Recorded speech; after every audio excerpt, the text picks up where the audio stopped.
Hello, this is Tim Hellman. And Amber Canavan. And this is Movie Talk. Today we're going to review Eating Animals.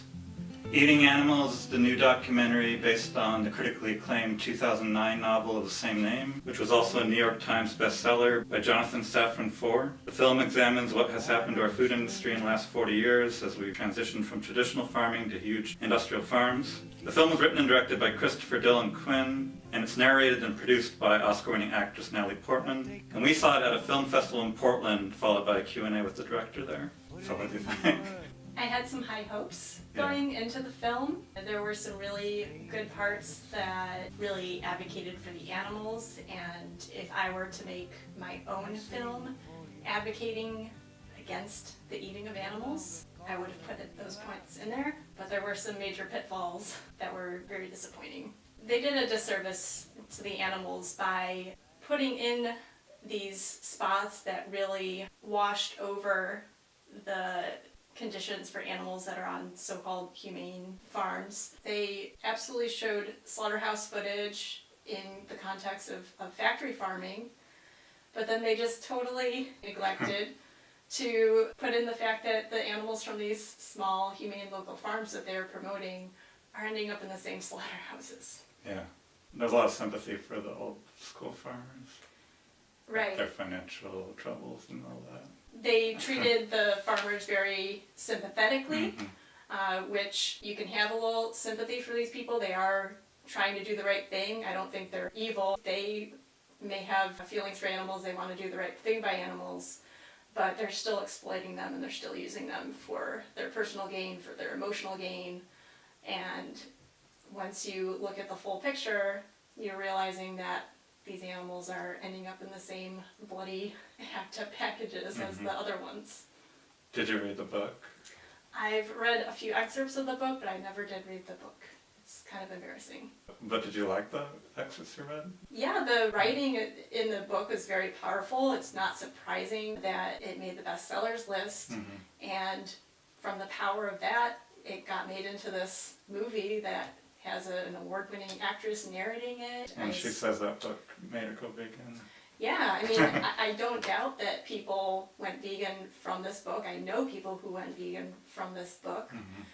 And I'm sure some people are going to go vegan from this film, but it still rubs the wrong way that they couldn't say the word vegan once or even outright suggest, hey, if we want to just stop doing this. In the first place, we wouldn't have all these problems that you're still having. And what do you think of the Q&A with the director? We're in an auditorium with a bunch of people from Oregon.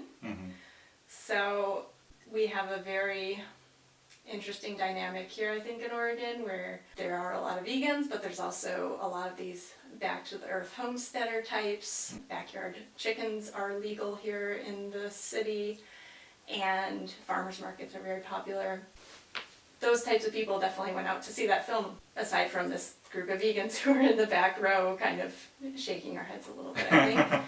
And I was a little perplexed during most of the Q&A, but I finally got my head straight enough to ask him a question. His answer was a little frustrating. I asked why didn't he show the slaughterhouse footage of the so-called humane farms, and he said that they wouldn't let him.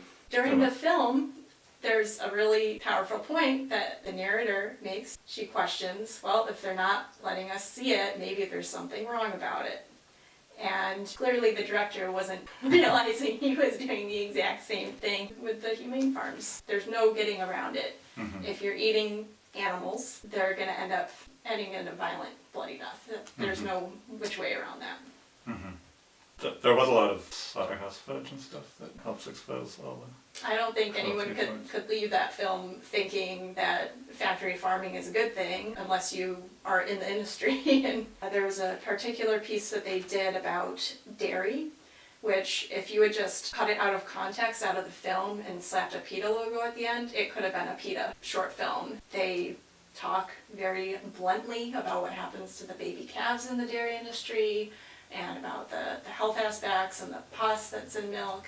And I thought the story about the cow that was raped to death was pretty powerful. some very good storytelling, I would say. So what rating would you give it overall? What kind On of a scale are we working 5-star. with? 5-star?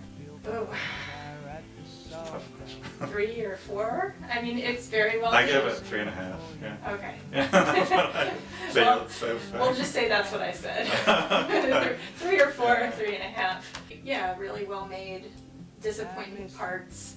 But just like when Food Inc. came out, I try to always think of these things in terms of what's the opportunity here, and this will definitely raise the discussion on this issue even more. And unlike Food Inc., it focuses entirely on the animals instead of getting bogged down with all these other issues. So there's something there. Yeah.